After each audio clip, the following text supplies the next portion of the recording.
the good old days when the Elimination Chamber wasn't a laughable kids' funhouse and actually was worth the hype. No survivors. Except the wrestler that wins, right? No way out.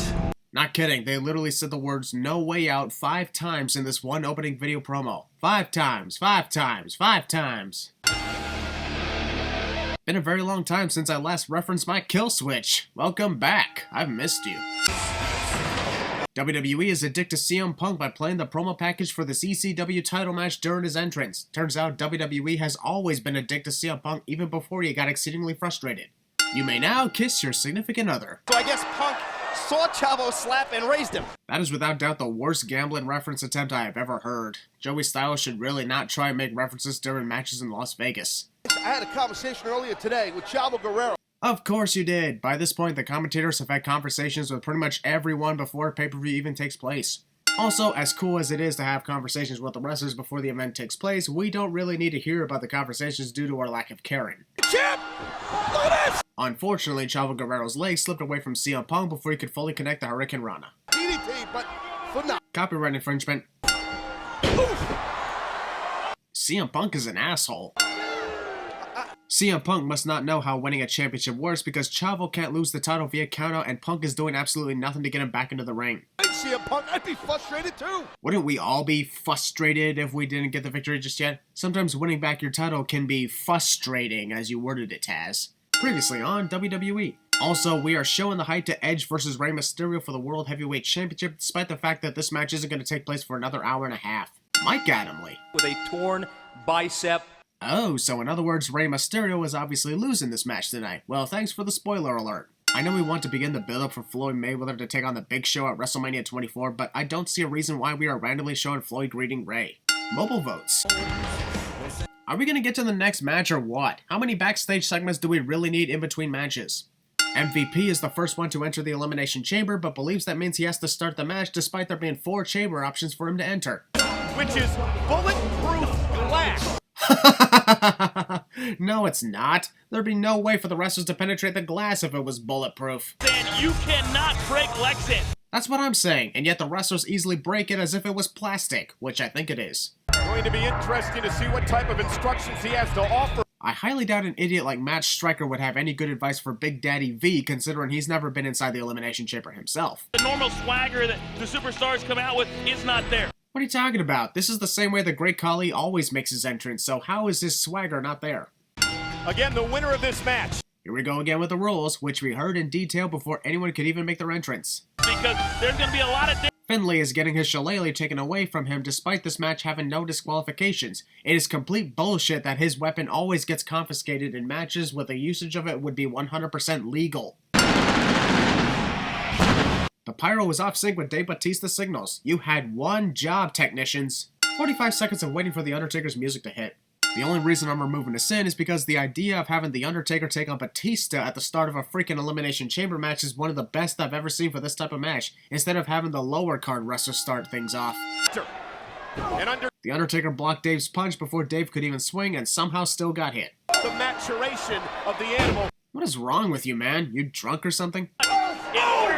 Michael Cole reacts to Dave crashing onto the steel floor before he could even come into contact with it. So far, not a good start to this chamber match.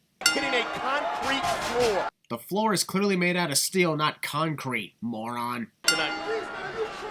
Whoever that asshole was that said, "Batista, are you crying?" And it will be the former. These spotlights can't make up their mind. First they selected the Great Khali to enter, then selected Finlay, before finally settling on Big Daddy V. The moment the buzzer is heard, you stop moving the damn spotlights. Daddy V's night. Ah. Into the throat and chest of the Undertaker. Actually, Big Daddy V's other foot is stepping on Undertaker's gut, not his chest, unless Michael believes the chest is located right below the abdomen. I don't mean to sound rude here, but almost the only thing I've seen Big Daddy V do since he got released from his pod was slap Dave and Undertaker in the chest, and that's it. They have thought about that. That's right. Oh! Freaking what? Who the hell forgot to lock the damn cage? Falls count anywhere. Still boggles my mind on how there could be falls count anywhere in some Elimination Chamber matches and then it's not allowed and the rules keep reversing themselves over and over again. What coincidental timing of Big Daddy V's elimination at the very moment that another wrestler is about to enter. You Can't Wrestle chants adds 5 cents to the counter as promised, because no matter who it's chanted at, it's still the most disrespectful thing to say to any professional wrestler, whether you like them or you don't. There is no excuse for that shit, assholes. Squeezes the life out. Dave is a dick to Great Khali's Punjabi Nightmares. I would say Playboys, but he hasn't gotten to that stage of his career yet. What was this asshole doing at the entrance to the cage anyway? And how did he not see Undertaker coming to him either? And he's out of the pod like a ball. Well, that's what happens when you spin yourself around to get into the ring and take your eyes off your opponent in the process. Tough, nasty, brutal. Stupid? This one's over. Over? Michael, if Finlay successfully pinned Undertaker, that would only cause an elimination, not end the freaking match. Good lord, you're an idiot. Bulletproof glass-like pod. That was the weakest shot I've ever seen in this match. As a matter of fact, I'll give it a double sin because Dave reacted too early and Finlay barely grazed his shoulder. Son, bulletproof glass. Will you stop bringing up the BS about the glass being bulletproof already? I swear you brought it up 10 times in this match. Easily breakable glass is easily breakable, and if Undertaker barely hitting it can break it, then how come wrestlers haven't tried to break out of their pod before they exit it? It clearly can be done without them breaking a sweat. We know it's MVP. This entire scene of MVP not wanting to be released since Undertaker is right in front of him. Also, if you look carefully, you can clearly see that Undertaker is actually preventing the door from opening as well with his left hand. It seems that both Undertaker and MVP are merely testing the referee and his strength. Wait a minute. MVP, you Attempted strangulation. vicious. You've got to become aggressive inside. MVP makes the stupid mistake of posing for the fans before pinning Undertaker. No wonder he's the next one eliminated. This guy's a complete joke in the Elimination Chamber. Oh no! That move is credited as a choke slam despite the fact that it was nowhere near a choke slam. More like a choke throw or something, I don't know. What? Also, how convenient that the people who built the structure left a small opening for any asshole to poke his head through. It's legal. There's no rules. If it was legal with no rules, then why the hell were the referees confiscating it earlier before the match could begin? 2 minutes of absolutely nothing. Everything he has. No doubt one of the coolest counters into the Tombstone Piledriver in any Elimination Chamber match. I am banning Hawkins and Ryder. Heel champions' friends get banned by authority figures prior to an upcoming title match in the middle of a pay-per-view cliche.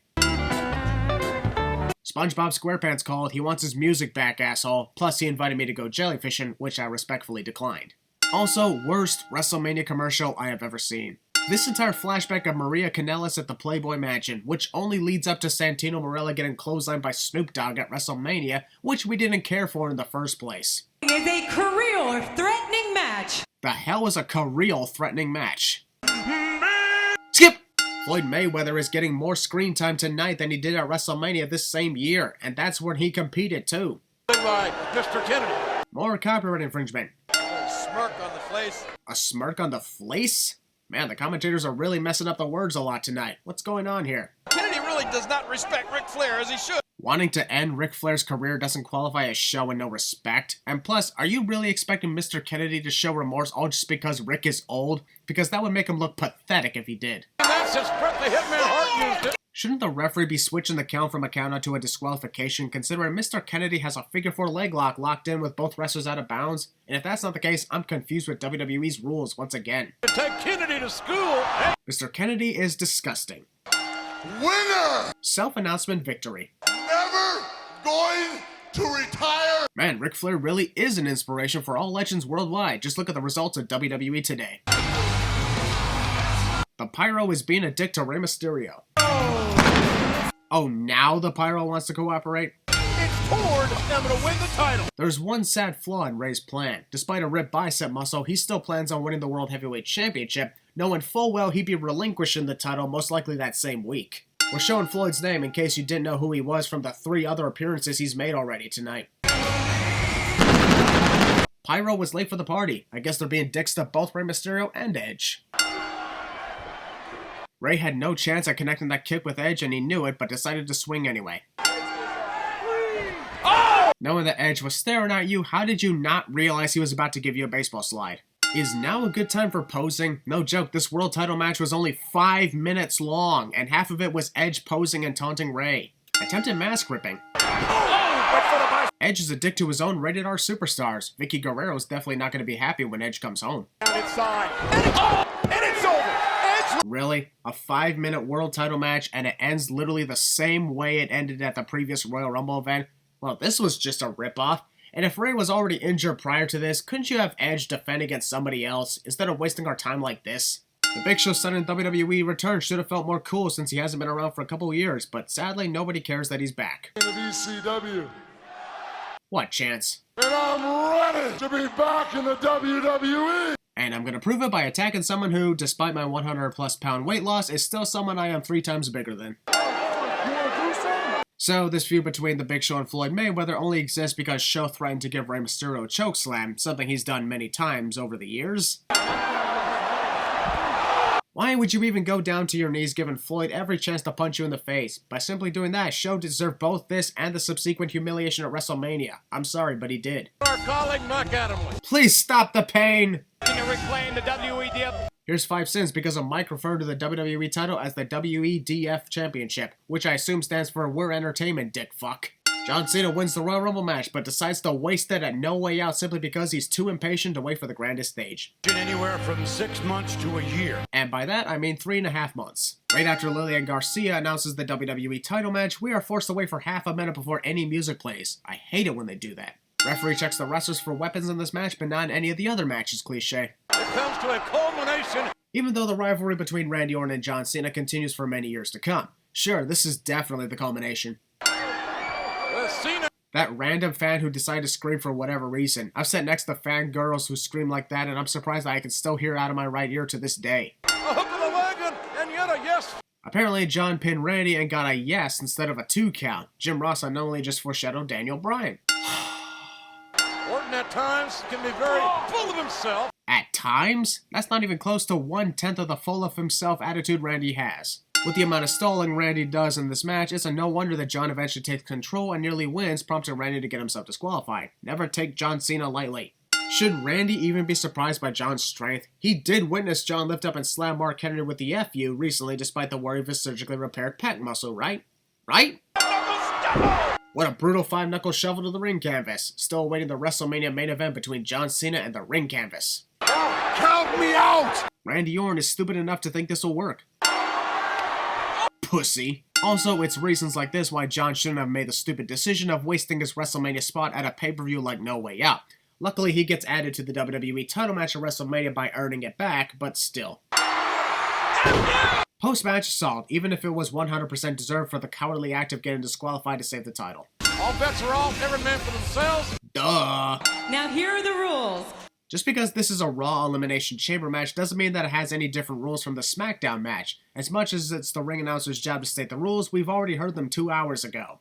This stare down between Triple H and Umaga would definitely look awkward considering their breath could fog up the glass. There will be no disqualifications. We already freaking know that! Here comes the money. This guy doesn't look like Shane McMahon at all. What are you talking about, Jerry? Marty Elias, the referee. I seriously hope JR doesn't continuously remind us that the name of this referee is Marty Elias. I've already gotten enough headaches from New Year's Revolution 2007.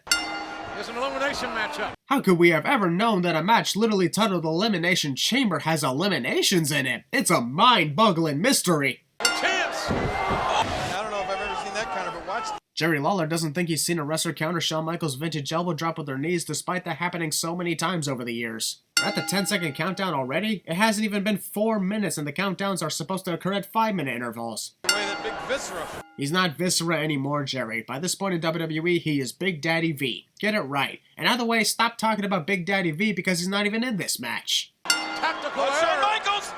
Drunken elbow drop. In the middle of this match, we are randomly shown a replay of something that happened about 10 minutes ago, probably just in case we forgot all about it, which we have. Chamber. JBL savors the entire moment of throwing Chris Jericho into the turnbuckle, which will allow Chris to regain his composure and counter. And with no eliminations. JR just jinxed that there have been no eliminations since JBL gets eliminated literally 30 seconds later. This referee encourages blading, as you can clearly see him give Chris Jericho a razor in this shot, so I'm giving a double sin. One because the referee encourages blading, and the other one because blading is always a sin. Who's the dumbass that thought, hey, you know what would be cool and random? If we place 2 chairs right beside the Elimination Chamber even though nobody's going to be sitting there. Ow, my hands! Both Hunter and Sean said that they would not be teaming up with each other at all tonight, then proceed to go down on their words. Hope one of them doesn't do the same thing about retirement. Wait. Umaga misses Chris completely and tears himself apart. That was hilarious, I'll admit that, but still, he missed him.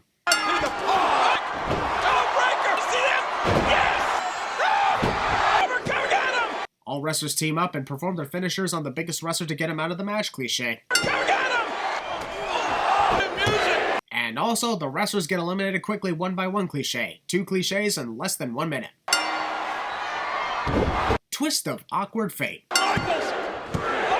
3 eliminations in less than 40 seconds. Are these guys bored of this match or something? Because it was just getting good to me. Jeff Hardy is addicted to Hunter Hearst Helmsley's. A pedigree on the chair is brutal, yes, but I think it would have been a cooler ending if Hunter eliminated Jeff Hardy with a pedigree on the steel floor. Then it would have been where some sins are moved.